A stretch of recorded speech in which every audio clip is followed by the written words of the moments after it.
लोकसभा चुनाव को लेकर सभी पार्टियां अपने अपने उम्मीदवार उतार रहे हैं। उम्मीदवारों ने अपना अपना नामांकन दाखिल करना शुरू कर दिया है। तो वहीं महाराष्ट्र के पुणे जिले के मावल लोकसभा क्षेत्र से महायुति ने श्रीरंग बारने को अपना उम्मीदवार बनाया है। इसके अलावा मावल लोकसभा क्षेत्र से संजोग वाघेरे को चुनावी मैदान में उतारा गया है, यानी कि मुकाबला जोरदार होने वाला है। मावल लोकसभा चुनाव से उम्मीदवार श्रीरंग बारने ने महाराष्ट्र के मुख्यमंत्री एकनाथ शिंदे की मौजूदगी में अपना नामांकन पत्र दाखिल किया है।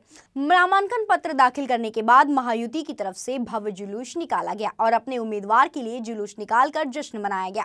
इस मौके पर मुख्यमंत्री एकनाथ शिंदे के साथ उप मुख्यमंत्री अजीत पवार, मंत्री चंद्रकांत पाटिल, दीपक केसरकर भी मौजूद रहे। इस दौरान भारी संख्या में कार्यकर्ता भी उपस्थित रहे, यानी कि यहां महायुति और महाविकास अघाड़ी के बीच जोरदार टक्कर होने वाला है। आपको बता दें कि 13 मई को यहां मतदान होगा, जिसको लेकर जोरों शोरों से तैयारियां चल रही है।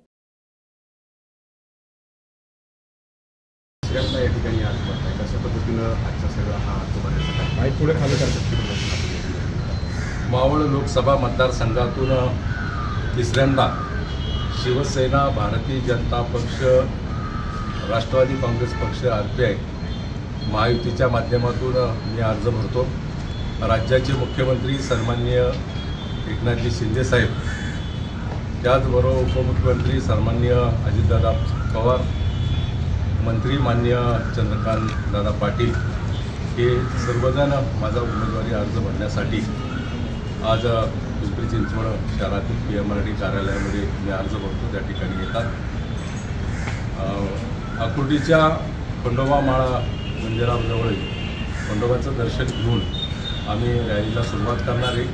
राज्याचे मुख्यमंत्री, उपमुख्यमंत्री आणि भारतीय जनता पक्षाचे नेते त्या रॅलीमध्ये सहभागी होऊन मोठ्या जल्लोषामध्ये कार्यकर्त्यांसमवेत मी अर्ज भरण्यासाठी जातो।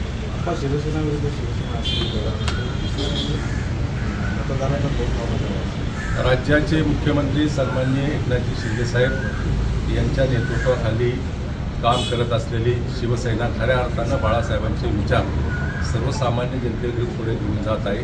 आपण पाहिलं असेल, राज्यामध्ये गेले अनेक दिवस राज्य सरकारच्या माध्यमातून शिंदे साहेब चांगलं काम करतात। मला पूर्णपणे खात्री आहे एक विकासात्मक कामं पुढे घेऊन देशाचे पंतप्रधान सन्माननीय नरेंद्र मोदी, त्याचबरोबर राज्य सरकार यांच्या माध्यमातून चांगली कामं घेऊन आम्ही या निवडणुकीला सामोरं